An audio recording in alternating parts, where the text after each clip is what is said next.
कई वर्षों पहले उत्तर भारत के एक छोटे से गांव में एक साधारण सी लड़की रहती थी, अनिका। वह दूसरों की तरह सपनों से भरी हुई थी, पर उसकी हालत ऐसी थी कि सपने भी उसके पैरों की जंजीरों जैसे लगते थे।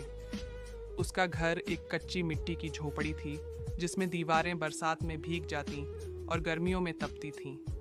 पिता बीमार रहते, माँ खेतों में मजदूरी करती और उसके दो छोटे भाई पढ़ाई से ज्यादा जिम्मेदारियों में उलझे रहते।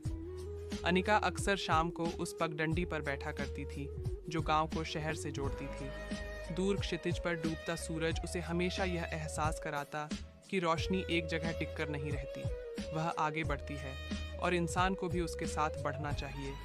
गांव के लोग उसे कहते, लड़की जात को इतनी पढ़ाई क्या करनी, घर का काम सीख बस। लेकिन अनिका ने तय कर लिया था कि वह अपने जीवन को उसी संकरी सीमाओं में नहीं घुटने देगी जिनमें कई पीढ़ियां घुटती रही थीं। हर सुबह वह खेतों से लौटकर अपने स्कूल की फटी कॉपी में लिखती रहती।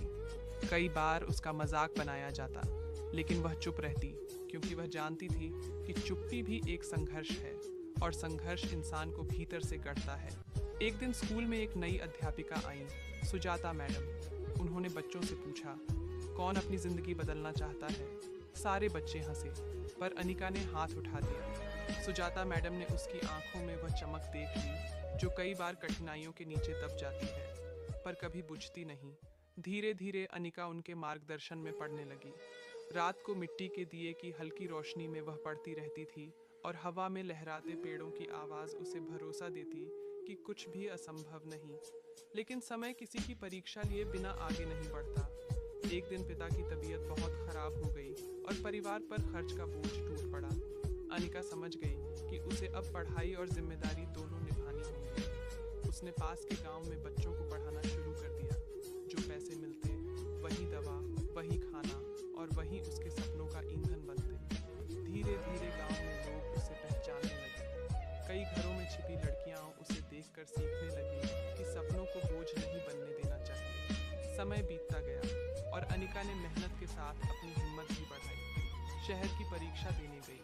पहली बार ट्रेन में बैठते हुए उसकी आंखों में आंसू थे, डर के नहीं, बल्कि उस कल्पना के जो कभी धुंधली लगती थी और अब साफ दिखने लगी थी। घंटों की परीक्षा दी और लौटते समय उसने आसमान की तरफ देखा, मानो वह उसकी कोशिशों का गवाह हो। कुछ ही हफ्तों में परिणाम आया। गांव के डाकिये ने उसका नाम पुकारा। बधाई हो अनिका, तुमने जिले में पहला स्थान पाया है। पूरा गांव उसके घर के बाहर इकट्ठा हो गया। उसी भीड़ में सुजाता मैडम खड़ी थीं, आंखों में गर्व और चेहरे पर मधुर मुस्कान। पर कहानी सिर्फ सफलता पर खत्म नहीं हुई। असल कहानी तब शुरू हुई जब अनिका ने शहर के कॉलेज में दाखिला लिया। वहां उसे कई नए चेहरे मिले, कुछ मददगार, कुछ ताने मारने वाले।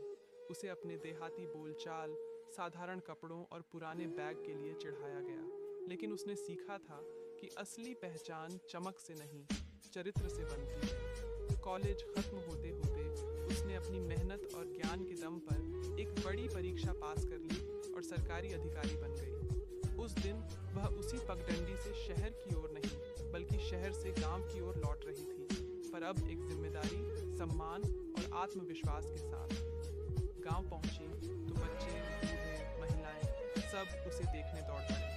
वही लोग जिन्होंने कभी कहा था कि लड़कियां ज्यादा उड़ान नहीं भरती, आज वही लोग उसके आगे सिर झुकाकर कहते, हमारी बेटी ने गांव का नाम रोशन कर दिया। अनिका ने अपनी पोस्टिंग के बाद सबसे पहला काम किया। गांव में लड़कियों के लिए एक स्कूल खुलवाया। उसने कहा, अगर रोशनी कहीं पहुंचती है तो उसे बांटना चाहिए, तभी वह उजाला कहलाता है। और सच में वह पगडंडी, जो पहले केवल मिट्टी और धूल से भरी थी, अब बच्चों की हंसी, सपनों और कदमों की आवाज से भर गई थी। अनिका ने एक दिन सूरज को देखते हुए कहा, तुम रोज डूबते हो, फिर भी हर सुबह लौट आते हो, और मैं तुमसे यही सीखूंगी, गिरूंगी पर फिर उठकर चलूंगी। उसकी कहानी किताबों में नहीं लिखी गई, मगर कई लड़कियों की जिंदगी में लिखी गई। एक प्रेरणा की तरह, एक रास्ते की तरह, एक उजाले की तरह। और यूं ही पगडंडी के उस पार का सूरज अनिका के भीतर चमकता रहा।